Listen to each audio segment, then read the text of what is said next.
वैदिक गणित की अगली कड़ी में हम सीखेंगे ऊर्ध्व त्रियग्भ्याम विधि अर्थात वर्टिकली एंड क्रॉस वाइज। इसका वर्ड है vertically and cross wise. Multiply करना है हमें दो अंकों की संख्या का, ठीक है, दो अंकों की संख्या का गुना।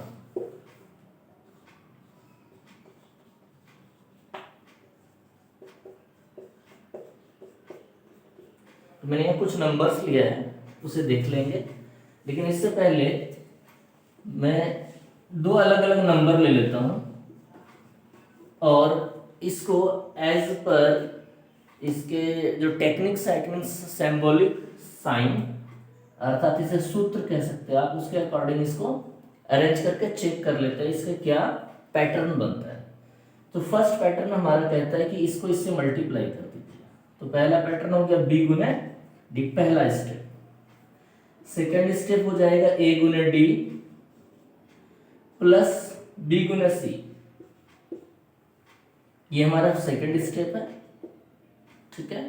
और तीसरा स्टेप होगा ए गुने सी।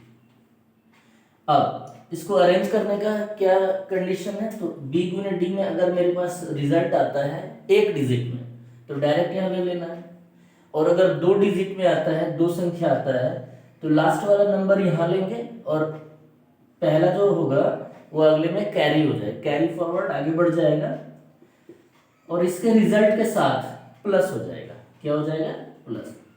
अब फिर से जो रिजल्ट आ रहा है उसमें चेक करना है वो सिंगल डिजिट में है कि डबल में। अगर दो डिजिट में है तो लास्ट वाला नंबर लेंगे, और अगर वन सिंगल डिजिट में तो एज इट इज लिख लेना।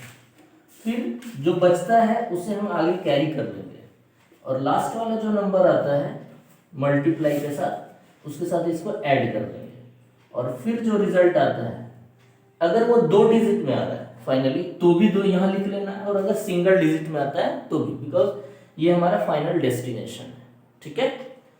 तो ये एक तरह से सिंबॉलिक हमारा क्या है, फॉर्मूला एक तरह से कह सकते हो आप, आइडेंटिटी बन गई कि हमें कैसे मल्टीप्लाई करना है दो अंकों की संख्या को, और किस विधि से, तो ऊर्ध्व त्रियग्भ्याम विधि है। इसको इंग्लिश में आप कह सकते हो vertically and cross wise method, ठीक है। इसके बाद हम एक सवाल सीखते हैं, इसी स्टेप के अकॉर्डिंग अगर हम सवाल लेते हैं तो कैसे कर सकते हैं।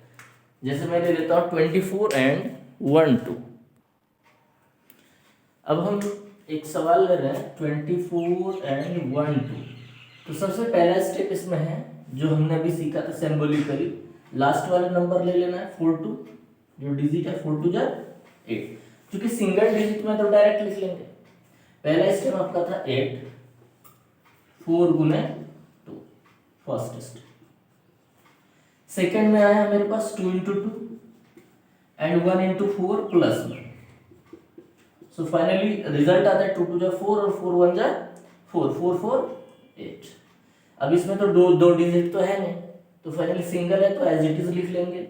और सेकेंड स्टेप है मेरे पास, इसमें भी सिंगल डिजिट आ रहा है तो आप यहाँ पर भी इसे एज इट इज लिख लो। अगर आप दो डिजिट होता है तो इधर वाला डिजिट, क्योंकि लास्ट वाला डिजिट यहाँ हम लिखते हैं और ये अगला कैरी हो जाता है। तो मेरे पास ये वाला सेकंड स्टेप भी हो गया है। अब लास्ट स्टेप में लास्ट वाला इधर से जो डिजिट है दोनों, इसे हम मल्टीप्लाई कर लेंगे। तो थर्ड स्टेप हो जाएगा 2 इंटू 1। सो 2 और 1 है, 2 इंटू 1 2।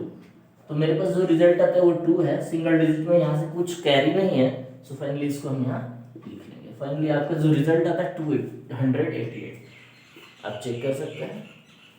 अब इसमें हम एक और सवाल लेंगे जिसमें कैरी होने के लिए नंबर हमारे पास, ठीक है। आप इसको एक बार देखिए।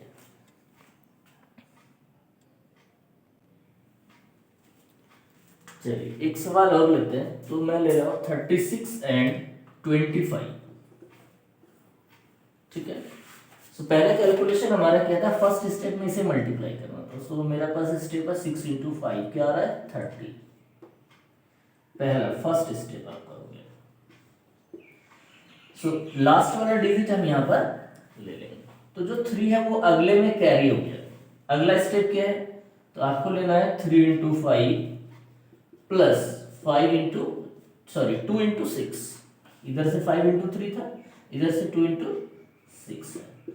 इसका कैलकुलेशन आप देखिए, 5 3 जा 15 एंड 6 2 जा 12, 15 और 12 कितना हो जाता है 27, और आपका 3 कैरी हो गया यहाँ पर, इसके साथ ऐड हो जाएगा। अब मेरे पास रिजल्ट आ रहा है 30 में जो लास्ट डिजिट है वो यहाँ ऐड कर देंगे, और ये 3 फिर से कैरी हो गया आगे।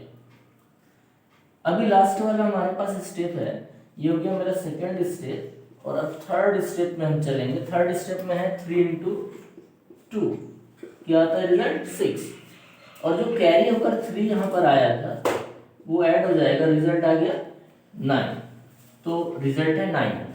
आप चेक कर सकते हैं। और ये स्टेप्स लिखने की आवश्यकता नहीं है, ये तो सीखना था। इसके बाद क्या करना है, इसको माइंड में याद रखना और फाइनली सारे वैल्यूज फटाफट कैलकुलेट कर लेना है। तो आप इसे ट्राई कीजिए। Thank you.